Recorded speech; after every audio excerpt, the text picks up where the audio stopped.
Welcome, ladies and gentlemen, to another episode of DLBtv. In this week's episode, we're talking about Microsoft's E3 press conference. This is the Xbox E3 2019 briefing. So it was all Microsoft in regards to Nintendo, Sony, and Microsoft, the big three. It was only Microsoft. Nintendo does their Nintendo Directs, and Sony did not come to E3 this year, which I can't really blame them, but that's a whole nother conversation. So let's focus on Microsoft's press conference. And with new technological leaps, we get to play whatever we want, with whomever we want, and wherever we want.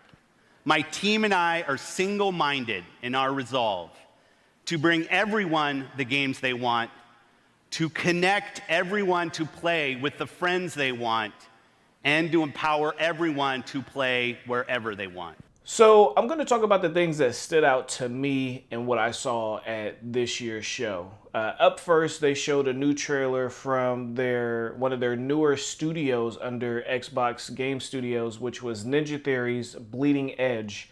It's a 4v4 melee multiplayer combat game. It looked really good. It sparked my interest because there's not that many melee games. Everything's these days is a shooter, first-person shooter, third-person shooter. It's very rare that you have a strictly melee game. Now, there's certain characters that do have a ranged attack, but I noticed that the ranged attack enemies damage don't do as much as the close quarters melee characters do. But check that one out. I felt that was a really good game. Looking forward to that one. It comes out, well, actually, there isn't a release date for that one. So they showed off one of their big exclusives, or should I say a popular game for the Xbox fan base, which is the Ori series. That one's coming out February 11th of 2020. You're going to hear a lot of 2020 dates, a lot of games being released spring of 2020. That's been a trend over the years. It seems like a lot more this year. There's a couple of good games coming out this fall, but it seemed like spring 2020, and I've been saying this for a while, is like the new Christmas. It's like the new holiday season. You tend to see a lot of games released during that time frame.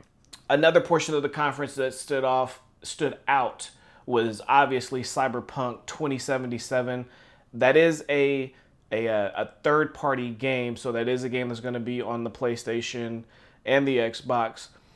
However, the first time Cyberpunk 2020 was ever revealed was on the Microsoft stage, so it only made sense that they came back and not only did it again, but did it in a very big way. Not only did we get a release date, but one of the biggest actors right now, one of the most popular actors right now, and Keanu Reeves came out and delivered a bit of information about the game, what his character is in the game, and the release date for the game. It was a really exciting moment in the conference. Take a look.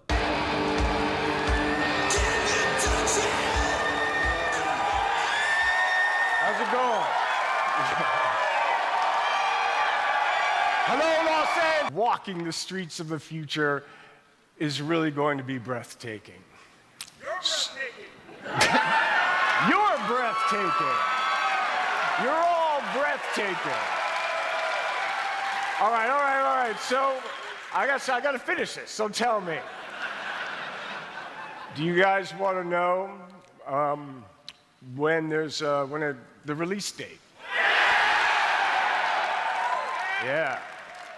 All right. Then check this out.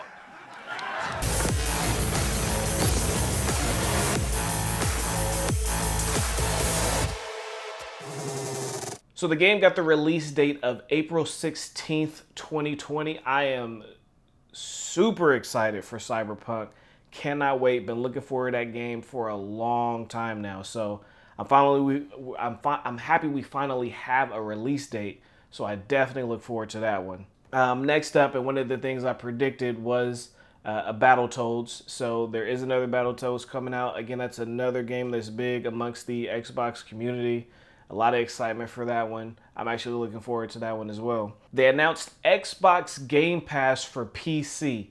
That's one that's been rumored for a while now. That's actually coming. They also gave more information on Xbox Game Pass Ultimate, which one of the newer features is if you have Xbox Game Pass Ultimate, you get Xbox Game Pass for the console, for PC, and Xbox Live.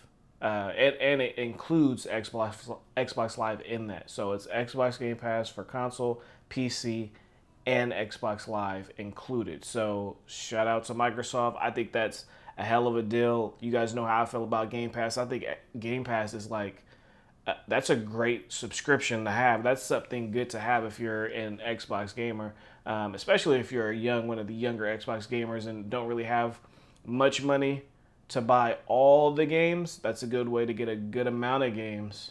So shout out to Xbox Game Pass. I really dig that feature. So there was a portion of the conference when Microsoft announced yet another developer that's coming under the Xbox Game Studio in Double Fine. I felt that there was a moment I felt that reveal was pretty entertaining and it was extremely funny in my opinion. And great games come from great developers. That's why I'm honored today to announce that joining Xbox Studios is Double Fine Productions. Please join me in welcoming the founder and president of Double Fine Productions, Tim Schafer. Thank you so much, and thank you, Matt. We are so excited to be joining Xbox Game Studios, and I'm here to personally reassure you, Matt, I don't know what you've heard, but I'm a team player. Whatever you need from Double Fine, we'll make for you. Halo stuff, Forza stuff, Excel stuff, whatever you want, we are there.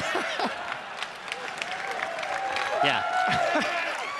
Tim, we just want you to make great games. Oh, that's such a relief, because I was totally lying. But again, Microsoft continuing to build their first-party studios. I think Double Fine is a definitely good pickup for them. Now, there was a game that was showed off called 12 Minutes. There was no release date given. It just said coming soon. It looked very interesting. It's an interactive thriller game. It looks like there's a multitude of different selections and options that you're able to make, and depending on which you choose determines the storyline. And it looks like it's a repetitive scene where you continue to play over and over again to get different scenarios. It's very reminiscent of quantum dream games, where you kind of, based on your selections, depend on the direction that the story goes in. So that one definitely caught my eye, and I look forward to getting more information and hearing more about that game. You guys may make fun of me, but I actually thought the Microsoft Flight Simulator game, I actually felt, you guys got to feel me on this game. This game looks really good. Now, I don't know if I'll actually play this or not, but it looks really good. I mean, it's a part of Xbox Game Pass, so I might as well check it out because I do have Xbox Game Pass. So I felt the game looked amazing. Now, anybody who knows me, and if you watch my prediction video, you guys know I'm a huge fan of Gears of War. I wasn't too fond of the presentation for it. I wasn't a big fan of the fact that they didn't show any gameplay. I'm just not a big fan of CG footage, period. That's just not my thing. I'm a gameplay kind of guy. At least show me in engine. But nonetheless, it's Gears of War. I wasn't that upset. You know what you're getting in a Gears of War game. However, they did come out with the release date of September 10th of this year. So your boy is excited. They showed off a new Xbox Elite Series 2 controller. I think the Elite series of controllers is pretty cool. I think that's pretty dope. I'm all about getting different type of controllers, different configured controllers.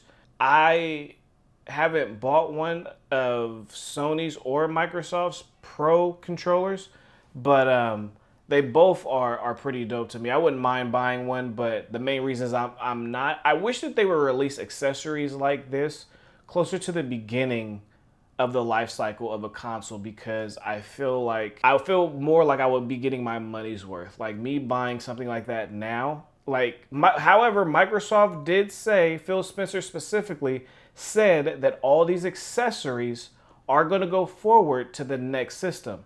So with that being said, I might consider it, but I want to see what controllers are coming with the next gen systems and how much they're going to change. Are they going to change by much? Are they going to change a little bit? Because even with the PlayStation 3 to PlayStation 4, the controller layout is pretty much the same. The only thing they really added was the trackpad and the LED light bar. So I'm curious to see, and better triggers too. So I'm curious to see what these next gen controllers are going to look like before I buy one of these Pro controllers, because it could end up missing a share button, who knows, whatever else there may be on these next gen controllers. Now, one that didn't get that big of an applause is a game called Crossfire X. Crossfire X is a timed exclusive. It's not a full exclusive to Microsoft. It's a timed exclusive. It's coming to Xbox first, but it then will come to the PlayStation 4. It's a real big game in Korea. This is like Korea's version of Counter-Strike. Again, another popular PC game. This is a PC game. A lot of console gamers aren't too aware of it, but this game is really big in Korea. It's coming to Xbox first, then it's coming to PlayStation later on down the line. However, Remedy, the studio who's behind a ton of great games, they're actually working on the single player portion of the game. So I'm gonna keep an eye on this one. They really didn't show much. But if you want to see what the game looks like, obviously if you do your Googles, go on YouTube, even Twitch. I think you can see footage of it on Twitch. There's definitely footage of the game out. Microsoft talked about Project xCloud, but I wasn't a big fan of the time that they spent on it. Like, you got Google Stadia out here making all this noise, whether people like it, hate it, don't know what to expect from it. Google is out here talking about their streaming platform service. Twice they had GDC where they talked about it for a good like about 45 minutes to an hour. And then they had the Stadia Connect that just came out last week on the 6th of June. And they spent about 25 minutes talking about stuff. Microsoft had this whole conference. I'm thinking a good bulk of this conference. I'm thinking they're going to spend a good amount of time on their streaming service, because you got a huge competitor like Google getting ready to launch in November. Now, granted, the xCloud, what they're calling preview, comes out in October. But this is E3. This is the place where you talk about this. And they talked about it no more than 5 minutes, maybe. So I was really shocked and extremely upset about that. I really felt that this is where they could have went in, even showed off what it looks like, what the feature, like something. Like the next gen console that doesn't come out until next year got more time than a service that you're about to launch this fall. Didn't make any sense to me. That was a big misstep in their conference, in my opinion. And it even left a lot of people extremely confused because they spoke over it so fast with no explanation and didn't really go into detail of what the service is. So I'll do the work for them and I'll explain to you guys. The Project xCloud is going to be used in two different ways. The first way is if you own an Xbox, your Xbox will be a server for you, and it will stream your games directly to you. They keep saying phones, so that leads me to believe that this is only going to be on phones for the time being. They didn't say. I know eventually it will come to tablets and PC and the whole nine, but all I keep hearing them say for right now is phones, so I'm assuming this is a feature exclusive to phones. Again, this is their messaging that's not really on part. So I don't know if it's just phones or if they're just saying just phones or nonetheless, there's two ways of streaming. You can use your console as a server or you can use their servers. So if you have an Xbox already, you can use your own personal Xbox as a server. If you don't own an Xbox at all, then you can use their servers. I think that's smart in what they're doing. You're able to access anything on your console. It's like remote play for PlayStation, but I'm going to say it's extremely better than remote play for PlayStation because this is Microsoft. And not only is it Microsoft, but it's the fact that this is what they do. Cloud computing, servers, this is what Microsoft does. That's why I keep saying, and that's why I told you guys, I was like, in the future, it's going to be Project X Cloud versus the Stadia if Sony doesn't figure something out.